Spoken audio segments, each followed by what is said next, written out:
Hi, today I'm going to read a couple of poems. Um, I have been making videos of my own work and then of different poets that I like, and today I'm going to combine the two into one video. When I was very young, my father would read to me, and a lot of times it was poetry.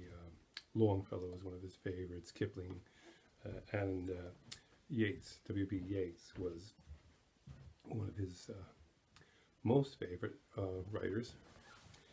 So I'm going to read from, it's the poem I tried to read at my dad's funeral.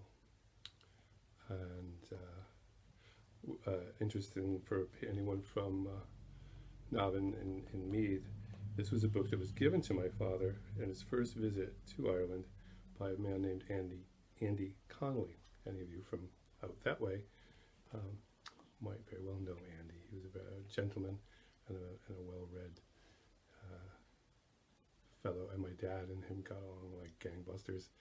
They met on his first trip over around 1999, I think it was. And I was thinking about this poem. I had known it from him reading it to me. And my mother had passed away first. And so this poem for me, I was thinking of the two of them. And I was thinking of how much he had missed her. So I'll read this is the one I stumbled through at his funeral. And then I will read, and I'll introduce a poem that I've written, kind of following up on that. So it's called The Song of the Wandering Aengus. I went out to the hazel wood because a fire was in my head, and cut and peeled a hazel wand, and hooked a berry to a thread. And when white moths were on the wing, and moth-like stars were flickering out, I dropped the berry in a stream, and caught a little silver trout. When I had laid it on the floor, I went to blow the fire aflame, but something rustled on the floor, and someone called me by my name. It had become a glimmering girl with apple blossom in her hair, who called me by my name and ran and faded through the brightening air.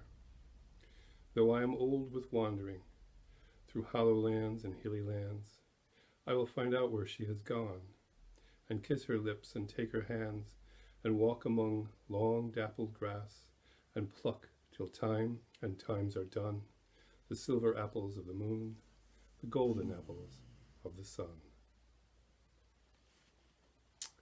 And it's from WB Yeats, Eveeryman's Poetry, and I'll put the details of the book at the end of the video. So with that in mind,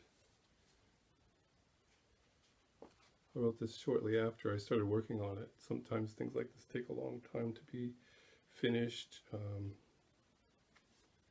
Many times poems that are very deep for the author, I do think they're a continuous work in progress. This is from the publication When You Worship Swans No Longer,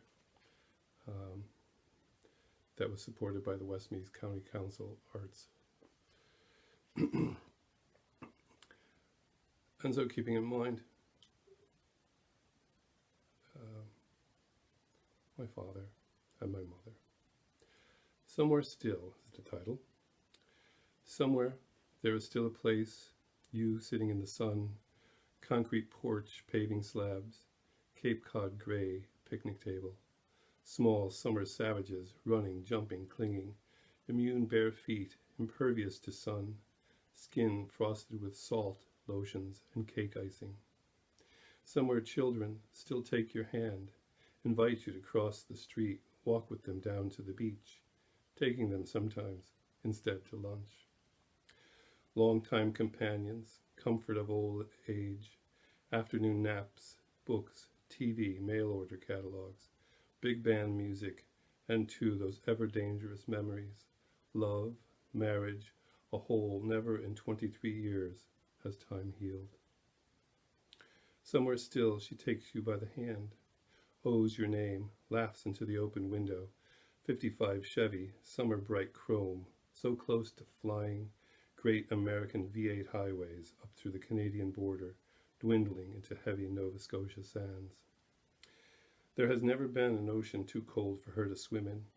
Long after you retreat to safety, flamingo towels, Knickerbocker beer, USMC Zippo, old gold cigarettes, spiral prayers, gratitude at last, unable to fathom any reason to feel bad about surviving. Deep breath, wonderful, not a goddamn palm tree in sight. Watch that woman of the sea, only wish there would never have to be a time to leave. Later, she gets tipsy, acquiescing when the waiter offers to sweeten her drink, not knowing here to sweeten means more liquor. Out on the dance floor, hold each other tight as you want because she's your wife now and you always liked the Mills brothers. Sometime after midnight, small cedar room, Stuart tartan blankets, crisp white sheets, strange night sounds traipsing gingham curtains. As if tiny fingers, she owes your name. Answer back with words you never knew before. This spring by the sea, your little house will not find you. Gone now perhaps to wander, just like WB said. Glimmering girl, once more beside you, and pluck till time and times are done. The silver apples of the moon, the golden apples of the sun. That's for DRL with regards to WB Yeats, his favorite poet. Thank you for listening. And as usual, if any comments or any questions, please feel free. And thank you for listening to me reminisce about my father and my mother and WB Yeats and Andy Conley. So, good luck. Goodbye.